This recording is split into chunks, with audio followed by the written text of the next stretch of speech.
Okay, so with Assassin's Creed Mirage releasing in just under a month, a bunch of press outlets and content creators got to go to Ubisoft Bordeaux and play a few hours of Assassin's Creed Mirage. Now, one of those press outlets were, of course, Game Informer, and this month they have released their new magazine cover story, which is, of course, Assassin's Creed Mirage. In this issue, they go over the game in full detail, talking about some new missions, some new story sequences, of course, the game's release date, why it switched from a DLC to a mainline title, and everything in between. But all of you on this channel already know most of that information, so in this video I'm going to be giving you the full breakdown of this new mission called the Boat Heist from Assassin's Creed Mirage and Game Informer's own gameplay review magazine cover story. So of course, please check out the magazine in the description down below. I purchased it, it's a great magazine and it's full of some information that you may or may not know. But without further ado, let's just jump straight into this new mission. Now, I will be reading it word for word as it is in the first person, so just sit back and enjoy this new boat heist mission.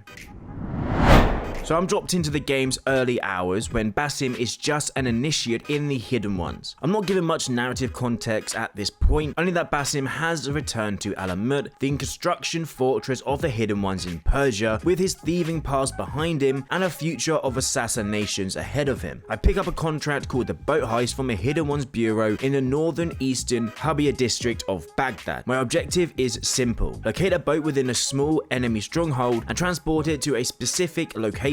Before making my way through, I refamiliarized myself with AC on the rooftops of Baghdad. I immediately understand the team's description of modernized legacy gameplay. It still feels like Valhalla, using Ubisoft's Anvil engine, but uniquely different in its own ways too. Basim is fast and agile, doubly so compared to the walking tank that is Eivor in Viking Age England. The world of Mirage feels like a sprawling countryside of things I can climb, and more like a densely packed city landscape playground with paths I must scale with parkour. In Origins and Odyssey, and slightly less so Valhalla, you can climb anything anywhere. It's fitting given the scope of the games and their overall objectives, but it feels stale in retrospective after just 2 hours of time with Mirage. Baghdad feels handcrafted to cater to Basim's parkour abilities and by design, according to the artistic director Jean-Luc Salah. That's the part of the nostalgic experience, he says. In some recent games, you were able to climb everything, but originally, in the first game, you could not. You needed to find a way to climb.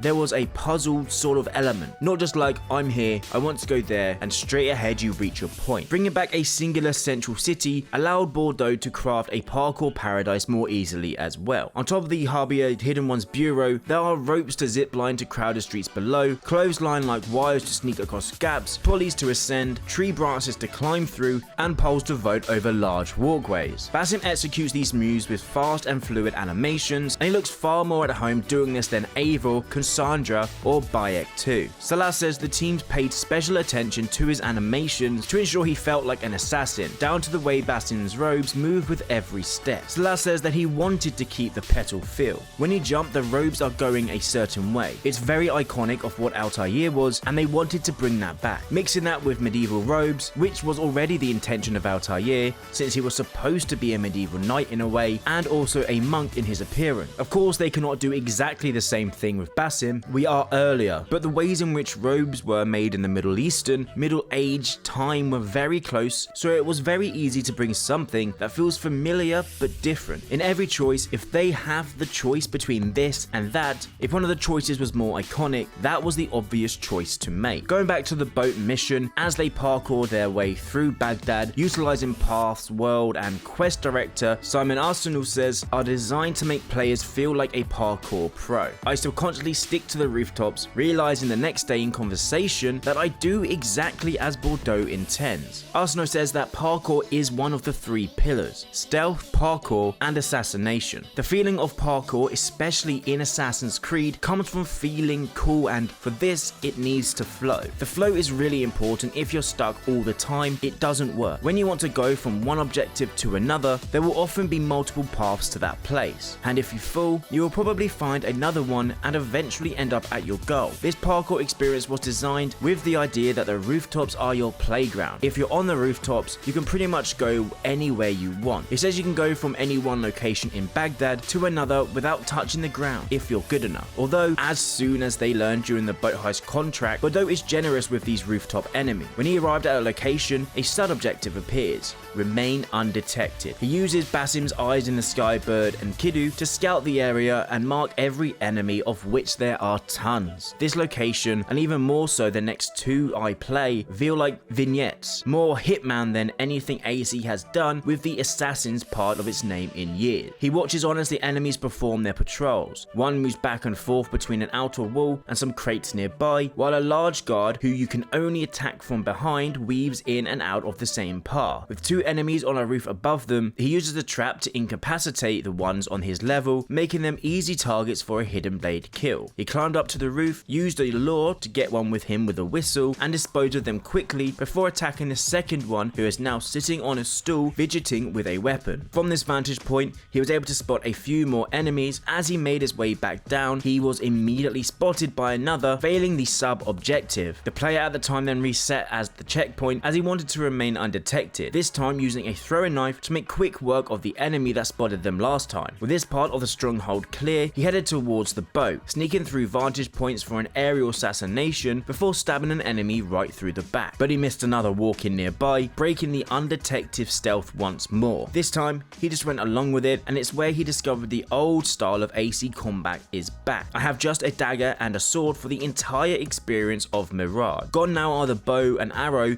often used in Odyssey, the axes of Valhalla, and the pole spears of Origins. And with them goes the faster, more offensive style of combat too. Instead, your best friend is the parry once more. Slashing at enemies shaves off a small sliver of health, but after a parry, you can instantly kill them, which happens with most standard enemies. Unlike older AC games though, enemies don't haphazardly line up and wait for you to parry then insta-kill them combo. The AI is modernized and adopts the enemy habits of the RPGs, requiring fast thinking parry hits and quick dodges for special unblockable moves. Enemies can kill quickly too. He goes on to say that he died several times whilst trying to get the hang of Basim's combative moves, and it's a welcome level of challenge. It's the best of both worlds, bringing back the challenge and enemy tactics of modern AC and marrying it with the older combat system. It works well here, and he goes on to say that perhaps this is what combat used to feel like in the previous AC games: fast, fluid, and most importantly, fun. He goes on to say that he completed this contract with a smile, similar to how you would feel after a great run in a Hitman game. This contract though, like all the others, is one of the main pillars of Mirage's side content. These are all completely optional, but after playing just the first one, it feels like an essential part of Basim's assassin fantasy. I like that each contract is part of a larger set, and I can complete them in any order to help different factions around Baghdad. The contracts are usually tied to factions or characters you've met in the main story. It's a way for them to sort of expand that narrative, says Arsenal. It's also a great way to engage with Mirage outside of the main quest, which is about Basim's journey from street thief to master assassin we see in Valhalla, and the investigative pillar of the experience, centering on discovering members of the Order of the Ancients and killing them. The dev says that you can pick up all the available quests at once and complete them in any order. The player says that they like the idea of collecting many missions and knocking them out when I'm near one, either while exploring the city or following the main story. And wow, that is a lot of information and gameplay content and story mission we got, but it's cool to say that this is just a side quest. As stated, there will be tons and tons of more different side activities and missions and quests to go on throughout the world. As we saw in my previous video of the breakdown of the world of Mirage, there are different characters you will meet and come across within Baghdad. Some of these will give you some really cool missions and you will gain reputation with them. Now there are a ton more information coming from this Game Informer interview, as well as a bunch of other content creators who will probably be releasing gameplay very soon. So guys and girls, in the comment section down below, I want you to let me know what you think about this new Game Informer magazine cover interview sort of thing. Are you excited for Mirage? What's your most important feature you want to see in Assassin's Creed Mirage? Also subscribe down below if you want to keep up to date with the latest and greatest information about Assassin's Creed Mirage. Like the video, and of course I hope you all have an amazing day, and I'll see you in the next video.